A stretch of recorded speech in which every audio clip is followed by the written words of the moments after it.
వాసుదేవాయ.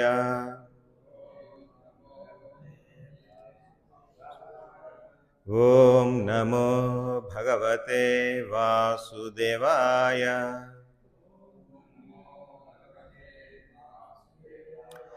ఓం నమో భగవతే వాసుదేవాయ. హరే కృష్ణ. ఈరోజు మనము శ్రీమద్ భాగవతం 4వ స్కందములో 1వ అధ్యాయము 3వ శ్లోకం చదువుతున్నాము. ముందుగా పద విచ్ఛేదనం. ప్రజాపతి సహ భగవాన్ రుచి తస్యాం అజీజనత్ మిథునం బ్రహ్మవర్చస్వి పరమేణ సమాధినా. ప్రజాపతి స భగవాన్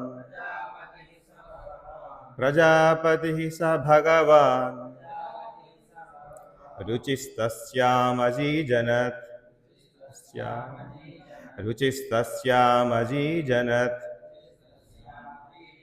మిథునం బ్రహ్మవర్చస్వి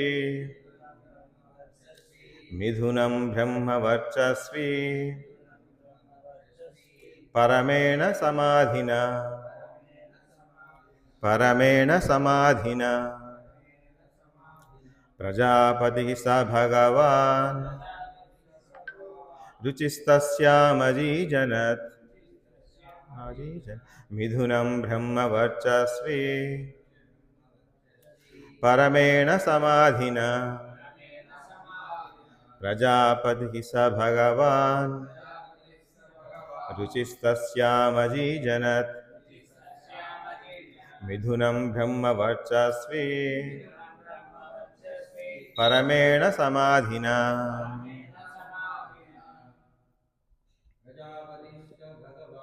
ప్రజాపతి స భగవాన్ రుచిస్తస్యామజీజనత్ మిథునం బ్రహ్మవర్చస్వి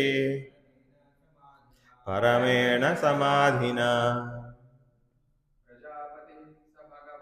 ప్రజాపతి స భగవాన్ రుచిస్తస్యామజీజనత్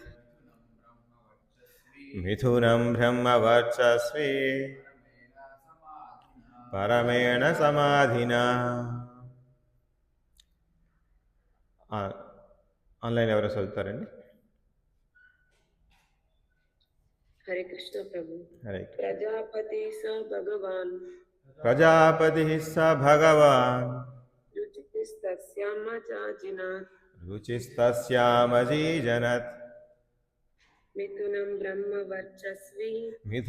బ్రహ్మవర్చస్వి పరమేణ సమాధినా.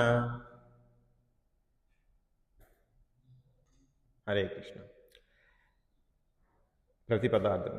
ప్రజాపతి ప్రజోత్పత్తి కార్యము అప్పజెప్పబడిన వారు.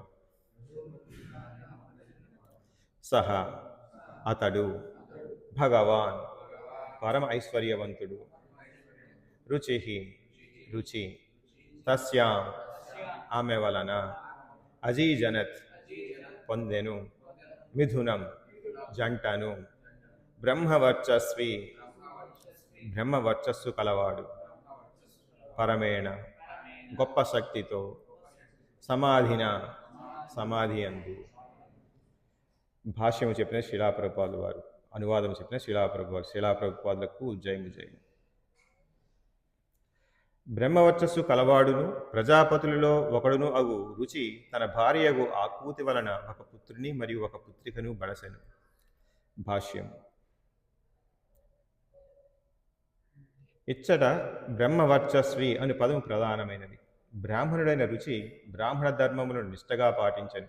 భగవద్గీత యందు తెలుపబడినట్లు ఇంద్రియ నిగ్రహము, మనోనిగ్రహము, అంతర్బాహ్య శుచిత్వము, భౌతిక ఆధ్యాత్మిక జ్ఞానాభివృద్ధి, సరళత్వము, సత్యసంధత, దేవదేవుని యందు శ్రద్ధ మొదలగునవి బ్రాహ్మణ లక్షణములు, యోగ్యతలు. ఈ విధముగా బ్రాహ్మణుని సూచించే లక్షణములు పెక్కు కలవు. రుచి బ్రాహ్మణ నియమములను అన్నిటినీ విధిగా పాటించనని అవగతమవుతున్నది. కనుకనే అతడు ప్రత్యేకముగా బ్రహ్మవర్చస్వి అని పేర్కొనబడినాడు. బ్రాహ్మణుడు తండ్రికి జన్మించియు బ్రాహ్మణునిగా వర్తించని వారిని వైదిక పరిభాషలో బ్రాహ్మణ బంధువు అందు. అట్టివాడు శూద్రులు స్త్రీల స్థాయిలో జమ కట్టబడింది. ఆ విధముగా స్త్రీ శూద్ర బ్రాహ్మణ బంధువుల కొరకే వ్యాసదేవుడు మహాభారతమును రచించెనని శ్రీమద్భాగవతం మనము గాంచితిని. స్త్రీ అనగా స్త్రీ జాతి, శూద్రనగా అనాగరిక హీన మానవ జాతి. బ్రాహ్మణ బంధువులు అనగా బ్రాహ్మణ వంశమునందు జన్మించినను విధి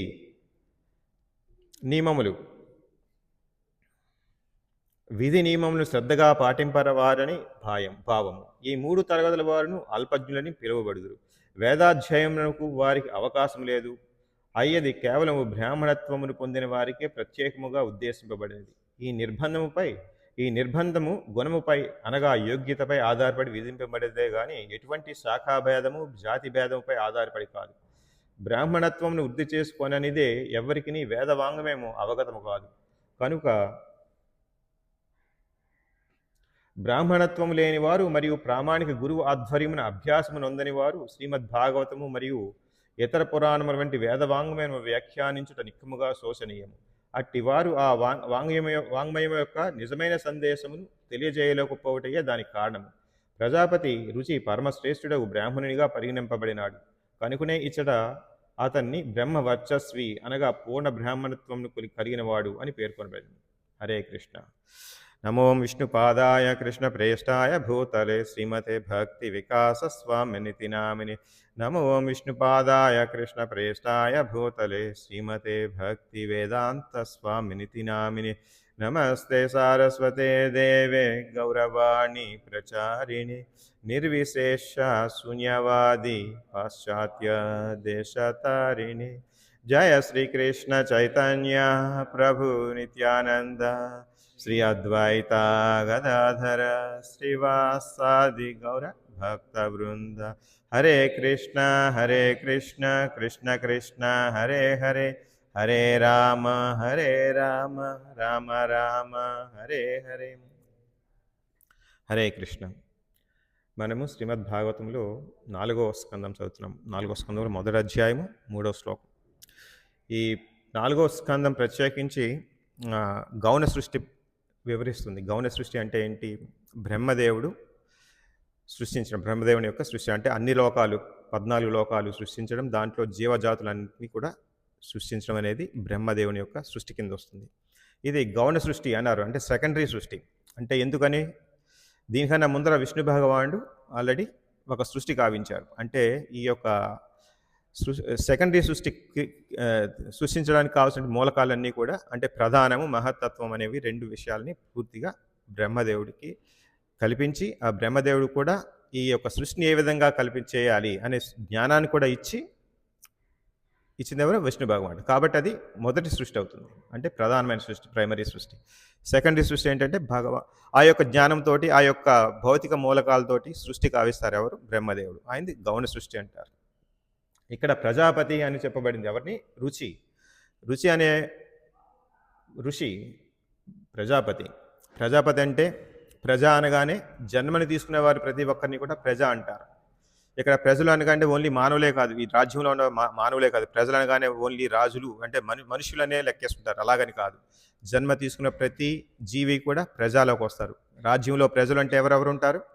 జంతువులు కూడా ఉంటాయి, చెట్లు చేమలు జంతువులన్నీ కూడా ఉంటాయి, పక్షులు. వీటన్నిటిని కూడా సంరక్షించాల్సిన బాధ్యత ఎవరికి ఉంటుంది?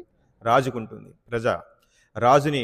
రాజు ఏమంటారు? ప్రజల్ని నియమించేవాడు, ప్రజల్ని రక్షించేవాడు రాజు అంటారు. ఆ రాజు కేవలం మనుషులనే కాదు పట్టించుకోవాల్సింది, మొత్తం పర్యావరణాన్ని, లేకపోతే జంతు జీవులందరూ కూడా, లేకపోతే స్థావరాలను అన్నింటినీ కూడా రక్షించాల్సిన బాధ్యత రాజుకనే వాళ్ళకు ఉంటుంది. ఈ విధంగా ప్రజాపతి అనగానే మనకి చాలామంది ప్రజాపతులు ఉన్నారు. ఎవరైనా కొన్ని ప్రజాపతుల పేరు చెప్పండి. దక్ష ప్రజాపతి ప్రభు. హరే కృష్ణ. ఇంకా కశ్యప, ఇంకా రుచి, అలాగే ఇంకా పులస్య, అత్రి, ఇలాగా కొంతమంది చాలామంది ఉన్నారు. దాంట్లో బాగా ప్రాముఖ్యమైన వాడు మనకి కశ్యప ముని, దక్ష ప్రజాపతి. ఇలాగే ఈ కశ్యప మహర్షి ఎవరంటే, కశ్యప కూడా రుచి, ఇప్పుడు మనం మాట్లాడుకుంటున్నాం రుచి, ఈయన కూడా ప్రజాపతి. ప్రజాపతి అంటే ఏంటి? మనకి అన్ని రకాల జీవజాతుల్ని సృష్టించడానికి వారి సహాయం తీసుకుంటారు ఎవరు? బ్రహ్మదేవుడు. ఇలా కశ్యప మహర్షి మన రుచి ప్రజాపతి యొక్క కుమారుడు. మనకి బాగా ఎక్కువగా ప్రాముఖ్యమైనటి అంటే కశ్యప ముని ద్వారానే చాలా మనకి తెలుసు. ఆదిత్యులు అంటే అదితి భార్య, చాలామంది భార్యలు ఉన్నారు కశ్యప మునికి. అదితి ద్వారా ఆదిత్యులు వచ్చారు. మనకి వామనుడు వచ్చిన నెక్స్ట్ ఇంద్రుడు, అలాగా ఆదిత్యులందరూ కూడా అదితి ద్వారా కశ్యప మునికి కలిగారు. అలాగే దితి అని ఉన్నారు. దితి కూడా ఒక భార్య. దైత్యులు వాళ్ళకి ద్వారా రాక్షసులు అసురులందరూ కూడా దితి ద్వారా, మన హిరణ్యకశిపుడు కూడా దితి ద్వారానే కలిగారు. వీళ్ళందరూ కూడా ఎక్కడి నుంచి వచ్చారు? రాక్షసులు, దేవతలు కూడా కశ్యప మహర్షి ప్రజాపతి ద్వారా సృష్టింపబడ్డారు. అదే కాదు, మనకి వినత, కద్రు అని చెప్పేసి భార్యలు ఇద్దరు ఉన్నారు కశ్యపునికి. వానికి ద్వారా మనకి జంతుజాలు గరుడు కూడా వచ్చాడు. గరుడు కూడా వినత కుమారుడు. అలాగే కద్రు కుమారుడు వాసుకి. వీరు నాగజాతులందరూ కూడా పక్షిజాతి, నాగజాతి, ఈ విధంగా కశ్యప మహర్షి ప్రజాపతి అనగానే ఈ విధంగా అన్ని రకాల జీవజాతులందరినీ కూడా సృష్టించడానికి బ్రహ్మదేవుడికి గౌణ సృష్టిలో సహాయపడతాడు అనమాట. ఇలాగ రుచి ఇక్కడ ఈ యొక్క ఎవరు రుచి అని, లేకపోతే హత్రి, వీళ్ళందరూ కూడా బ్రహ్మదేవుని యొక్క కుమారులు. వీళ్ళందరూ కూడా ఈ రుచికి ఆకూతి ద్వారా ఈ ఒక పుత్రుడిగా కలిగబడ్డాడు అని చెప్పేసి అన్నాం కదా. ఈయన బ్రహ్మ వర్చస్వి అని చెప్పేసి చెప్తున్నారు ఇక్కడ. బ్రహ్మ వర్చస్సు కలవాడును ప్రజాపతుల్లో ఒకడును అగు రుచి తన భార్యగు ఆకూతి వలన ఒక పుత్రుని మరియు ఒక పుత్రికను బడిచాను. భాష్యంలో ఏం చెప్తున్నారు? ఇక్కడ బ్రహ్మ వర్చస్వి అనే పదం చాలా ప్రధానమైనది. బ్రహ్మ వర్చస్వి అంటే బ్రాహ్మణ గుణాలు మనకి మన భగవానుడు కృష్ణ భగవానుడు భగవద్గీతలో ఈ విధంగా చెప్తున్నారు.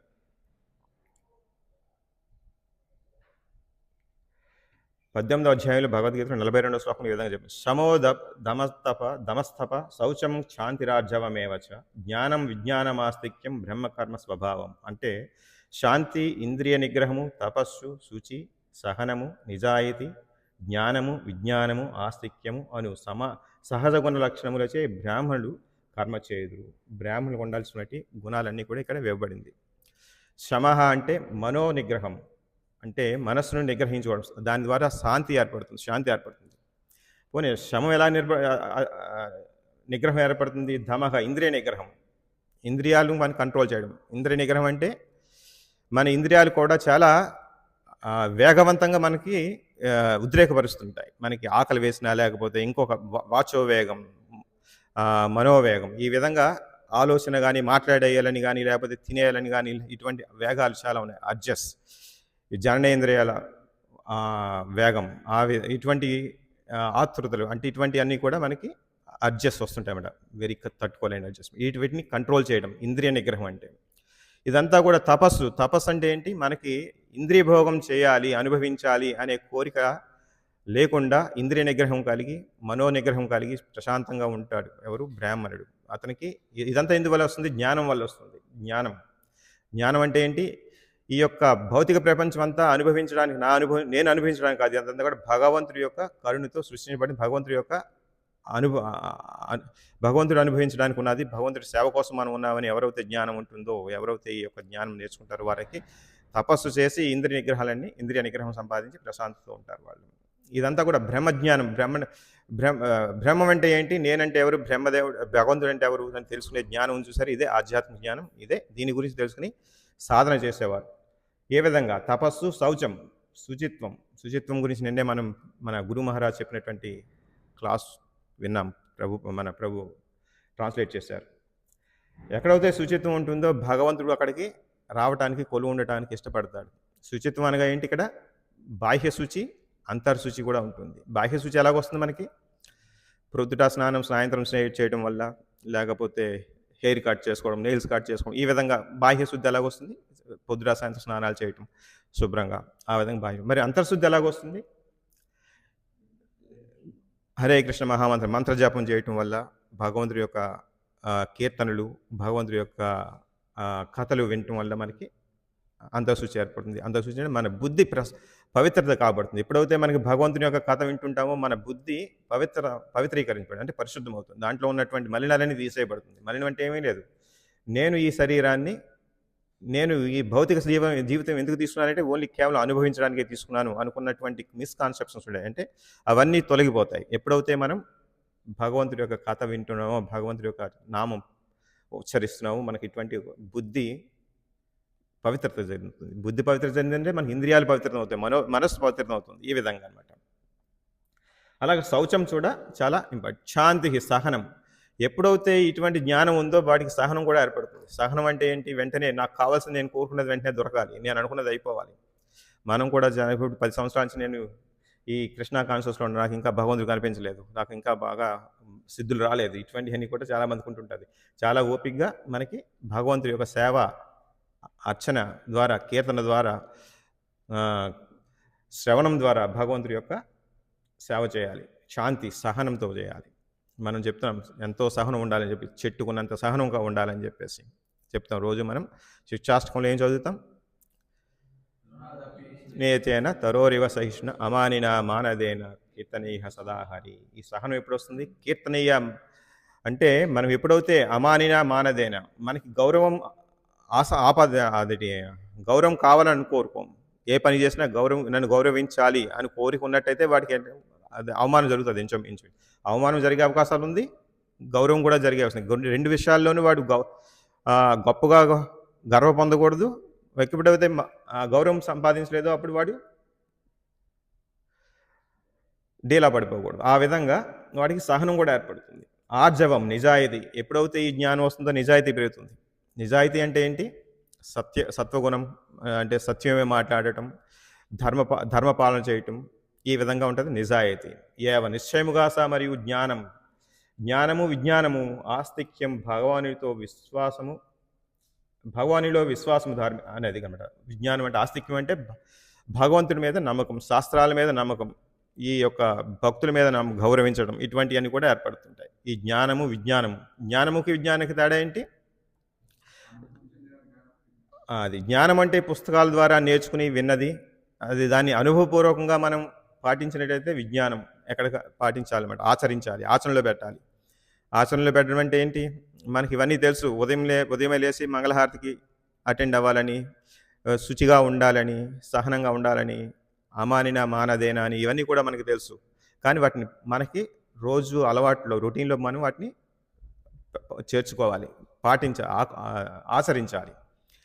మనం ఎవరైనా మనల్ని ఏమంటే చివుక్కుని మనకి వెంటనే కోపం వచ్చేస్తుంది. అది మనం ఆచరణలో పెట్టాలి, వెంటనే తగ్గాలి. ఎందుకు అన్నాడు మనకు ఆలోచించాలి. ఈ విధంగా ఎవరైతే బ్రాహ్మణుని కామ్యకర్మలు ఎవరైతే ఉన్నారో వీళ్ళందరూ కూడా ఎవరంటే బ్రాహ్మణులు అంటారు. ఇటువంటి అని కూడా నిష్ఠ, అనుష్ఠానం, ఇదంతా కూడా మన రుచి ప్రజాపతి బాగా చేసినారు కాబట్టి అతన్ని బ్రహ్మ వర్చస్వి అని చెప్పి సంబోధించారు. ఇక్కడ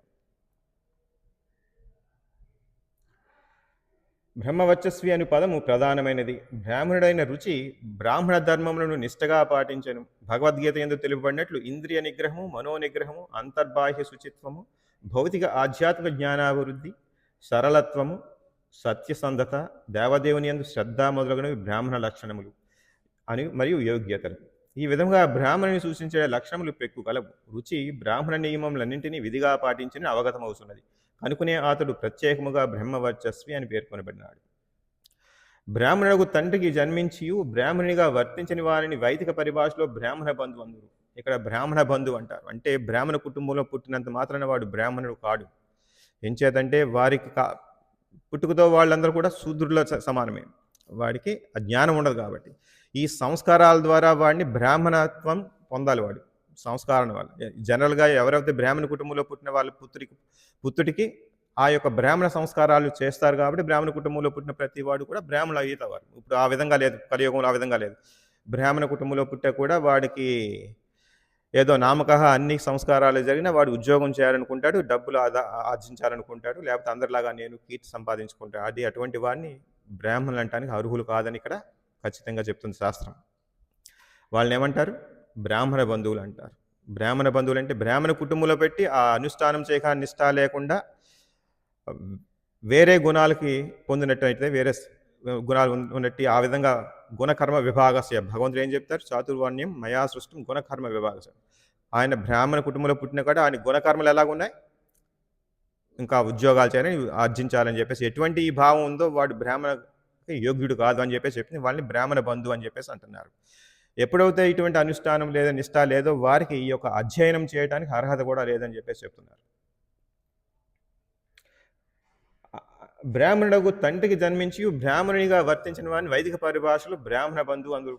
అట్టివారు శూద్రులు స్త్రీల స్థాయిలో జమకట్టుదురు. ఆ విధంగా స్త్రీ శూద్ర బ్రాహ్మణ బంధువుల కొరకే వ్యాసదేవుడు మహాభారతం రచించినని శ్రీమద్భాగవతమున మనము గాంచితిమి. శ్రీమద్భాగవతంలో ఆ శ్లోకం కూడా చూద్దాము.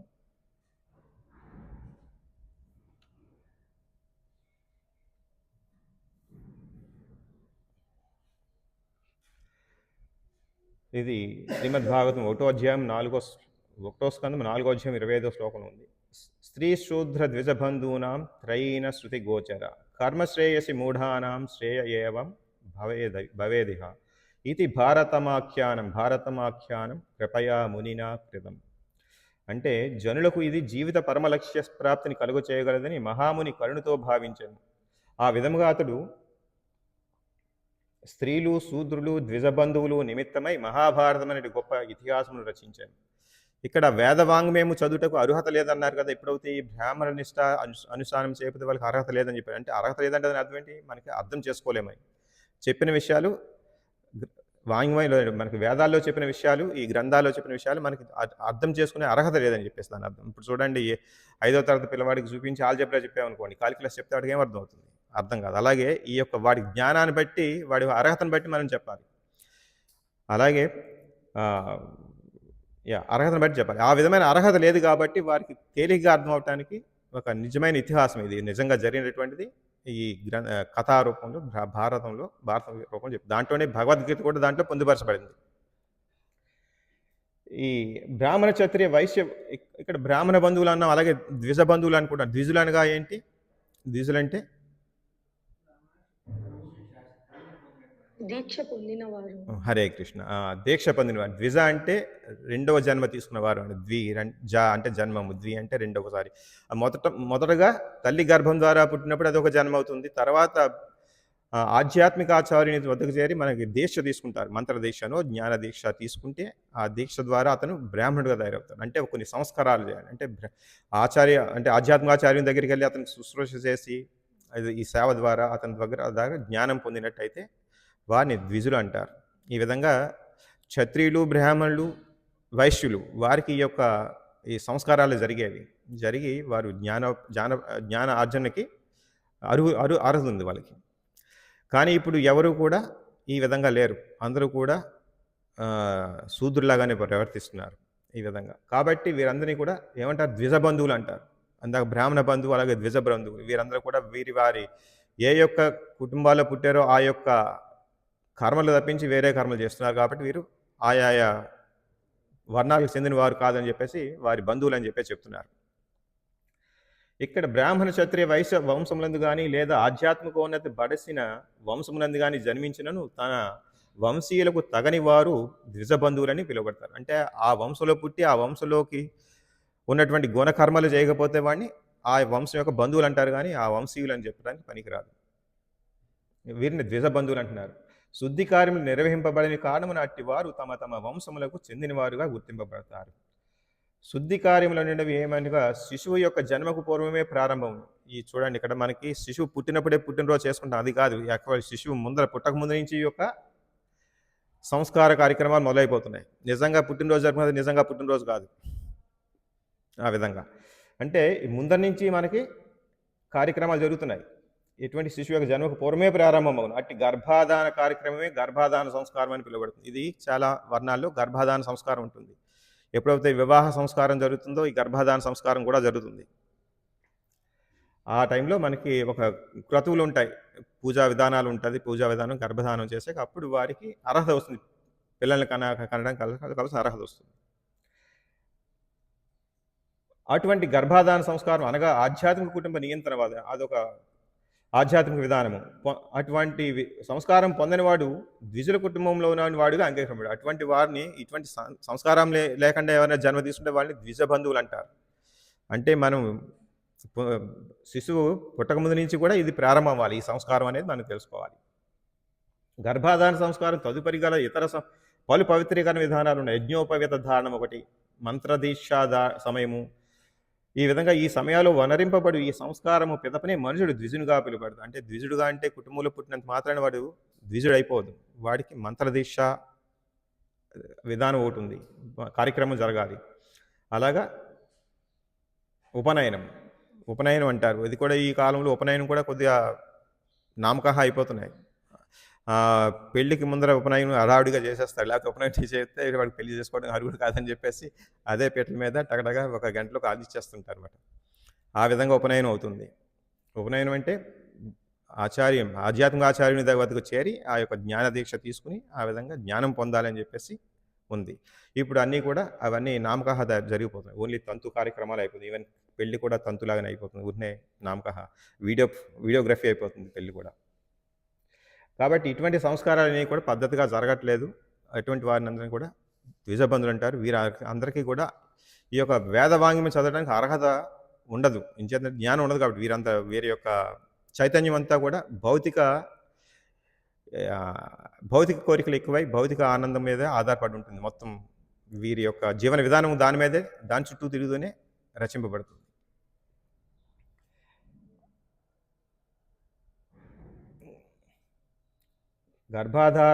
గర్భాధాన సంస్కారం మరియు తొలి జన్మగా భావింపబడగా ఆధ్యాత్మికోపదేశ సమయంలో ద్వితీయ జన్మగా భావింపబడి ఇటువంటి ముఖ్యమైన సంస్కారం ద్వారా యథావిధిగా పవిత్రీకరణను పొందినవాడే యోగ్యుడైన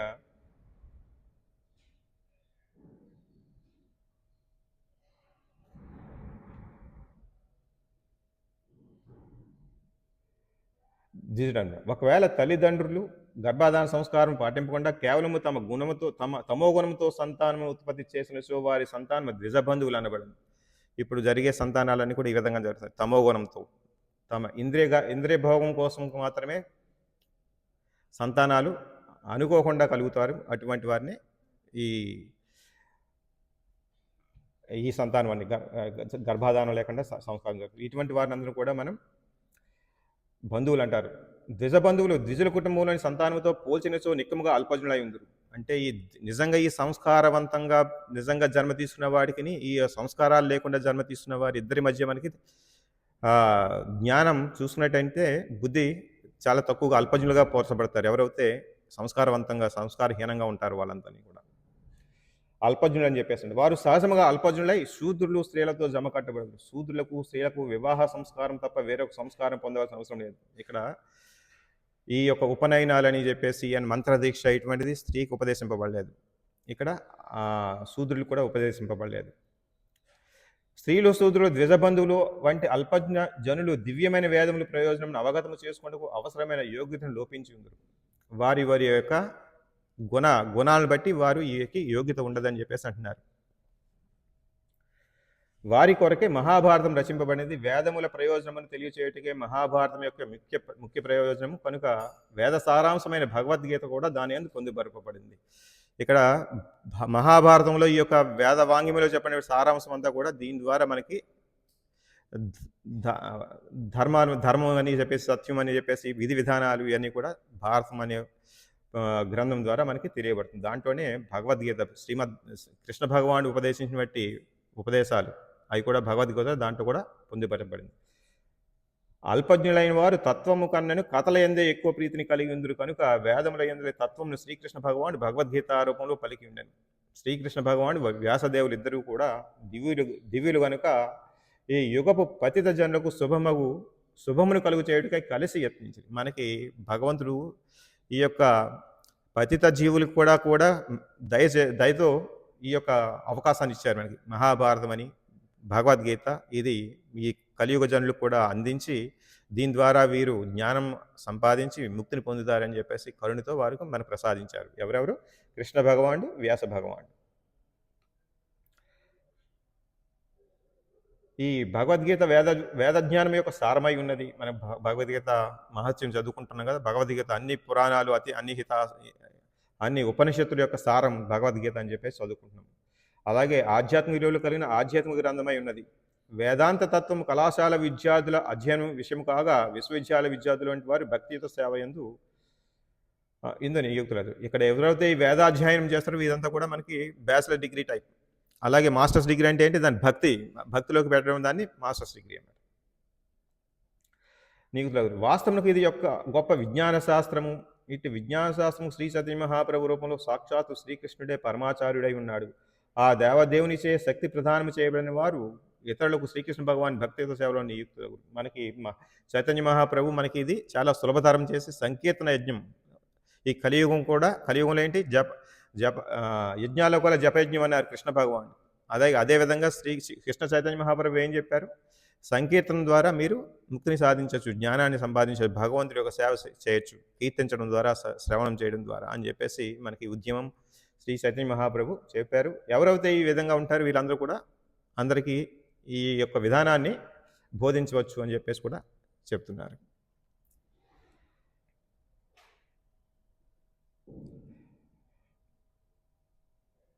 ఆ విధంగా బ్రాహ్మణ బంధువులు అనగా బ్రాహ్మణ వంశంలో జన్మించి నన్ను విధి నియమములు శ్రద్ధగా పాటింపని వారని భావం. ఈ 3 తరగతుల వారిని అల్పజ్ఞులని పిలుదురు.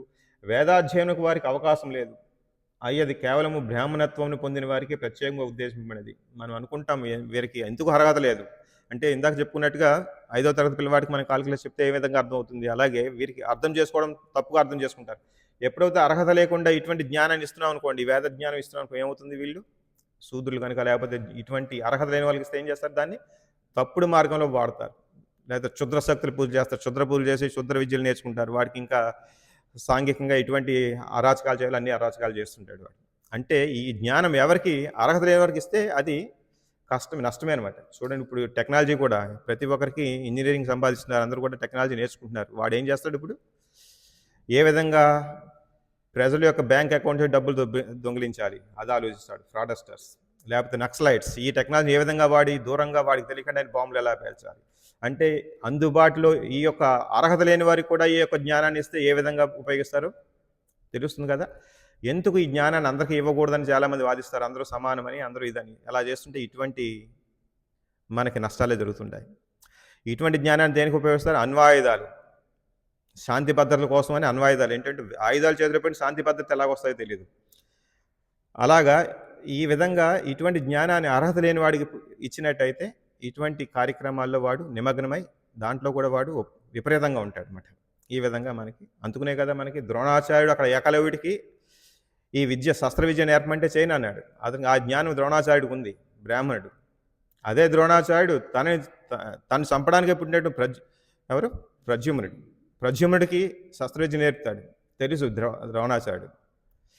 అతనికి బ్రాహ్మణుడు, అతనికి నన్ను చంపడానికే పుట్టినవాడైనా సరే అతనికి ఆ విద్యని ఇచ్చారు. అదే ఏకలవ్యుడికి ఇవ్వలేదు. సారీ, దృష్టజ్యుమ్నుడు, క్షమించాలండి, అది దృష్టజ్యుమ్నుడికి ఆ విద్యను నేర్పారు. అంటే అప్పుడు అర్హత కలిగిన వారికే విద్య నేర్పడం అనేది, అర్హత కలిగిన వారికి అధికారం ఇవ్వడం అనేది జరిగేది. ఇప్పుడు ఆ విధంగా లేకుండా ప్రతి ఒక్కరికి అదొక వృత్తి అయిపోయింది. అర్హత అంటే ఇప్పుడు రాజకీయ నాయకుడు అంటే నిజంగా క్షత్రియ గుణం ఉండాలి వారికి. క్షత్రియ గుణం అంటే ఏంటి, రక్షించాలి, ప్రజలను రక్షించాలి, ప్రజలకి కావాల్సిన సదుపాయాలు ఇవ్వాలి, ఈ విధంగా దాన గుణం ఉండాలి, దయాగుణం ఉండాలి. ఇటువంటి గుణాలు ఉండడం వల్ల క్షత్రియ అర్హత. అంతేగాని అదొక వృత్తి అయిపోకూడదు, వృత్తిలాగా ఉంటుంది. ఇప్పుడు పోలీస్ డిపార్ట్మెంట్లో ఎవరు ఉంటారు, ఆ వృత్తి కుటుంబ పోషణ కోసం వచ్చి అక్కడ వృత్తి చేస్తుంటారు. అది నిజంగా ధైర్యం ఉండదు ఎవరికైనా. అంటే ఇటువంటి వర్ణాశ్రమం అనేది చాలా అవసరం అనేది. అంతేగాని అందరూ సమానం అనుకుని అందరికీ డెమోక్రసీ కావాలి ఈ విధంగా ఉంటే ఇప్పుడు ఉన్నటువంటి అందరూ ఫేస్ చేస్తున్నట్టు అంటే అది ఒక వృత్తి అయిపోతుంది, కానీ అదొక బాధ్యతగా తీసుకోరు ఎవరు కూడా. డబ్బు సంపాదించడానికి, కుటుంబ పోషణకే అది వృత్తి అయిపోతుంది. అదే దీన్నే ఆధునికంగా డెవలప్ అయ్యామనుకుంటున్నారు. ఇదంతా కూడా తప్పుడు మార్గంలో వెళ్తున్నారు. అది వర్ణాశ్రమ విధానం యొక్క ప్రాముఖ్యత. ఆ గుణగణాలు లేకుండా వాడికి అర్హతను ఇచ్చినట్టయితే వాడు ఏం చేస్తాడు, వాడు చూడండి, వాడికి జ్ఞానం లేకుండా సివిల్ ఇంజనీర్ అయిపోతే ఏం పోతుంది, బిల్డింగ్లు పడిపోతుంటాయి, అంతే కట్టినట్టుగా పడిపోతుంటాయి. అదేవిధంగా ఈ పోలీస్ డిపార్ట్మెంట్కి ఇచ్చామనుకోండి, వాడికి ఆ ధైర్య గుణాలు, దాన గుణం, లేకపోతే రక్షణ, ప్రజలను రక్షించాలనే ఒక మోటివ్ లేకుండా వాడు అక్కడికి వెళ్ళాడు అనుకోండి, వాడు అక్కడికి వెళ్తాడు, ఏమైనా తప్పులు జరుగుతుంటే వాడు చూసి చూడడానికి వదిలేస్తాడు. వాడికి దాంట్లో పౌరుషం రాదు వాడికి. ఇప్పుడే అర్జున్ లాంటి వాడు పౌరుష వ్యక్తి ఉన్న పౌరుషం ఉన్నవాడు ఉన్నాడు అనుకోండి, ఏదైనా తప్పు జరిగితే వెంటనే దాంట్లో దూకి వాడికి రక్షించాలని కోరుకుంటాడు. అదే కానీ వేరే వాడికి ఇస్తే ఏమవుతుండే, ఏదో పోనీలే మనకి పని అయిపోతుంది కదా, మన జీతం వచ్చేస్తుంది కదా నెలకు అనుకుని వాడు ఊరుకుంటాడు అంతే. ఈ విధంగా మనకి ఈ యొక్క ప్రస్తుత కాలంలో ఈ వర్ణాశ్రమ విధానం అనేది పూర్తిగా లేదు.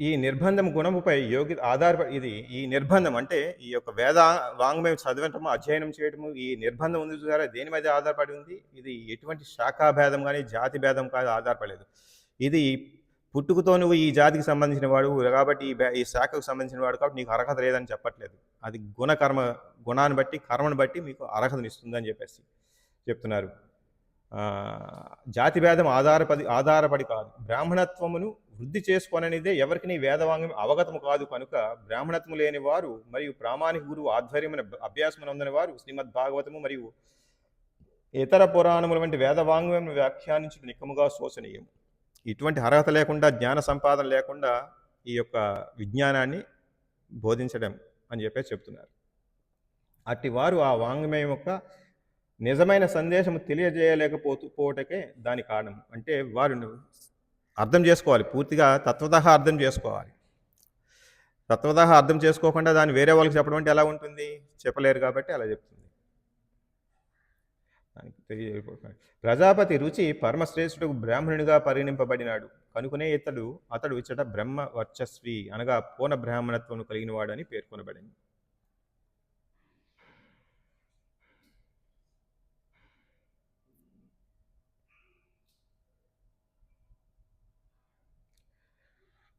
హరే కృష్ణ ఇంతటితో సమాప్తం ఎవరికైనా ప్రశ్నలు ఉంటే అడగవచ్చు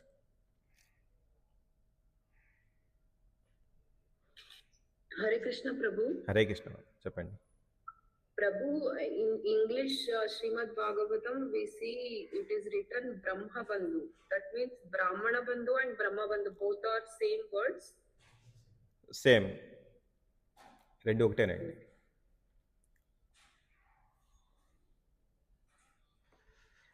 హరే కృష్ణ ఏమైనా ప్రశ్న ఉన్నాయి ఇంకా ధన్యవాదాలు Hare Means Prabhu, why they have mentioned as Brahma Bandhu, Brahmana Bandhu means same words. How we have to understand that Brahmana, Brahma both are same?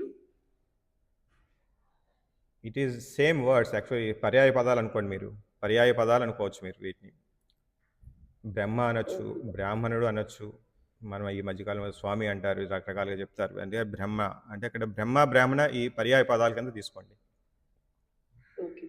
Hare Hare Krishna Srimad Bhagavatam key జయ శిలా ప్రభుపాద కీ జయ వాంఛా కల్పతరుభ్యశ్చ కృపా సింధుభ్యేవ చ పతితానాం పావనేభ్యో వైష్ణవేభ్యో నమో నమః హరే కృష్ణ ప్రణామాలు. ప్రణామాలు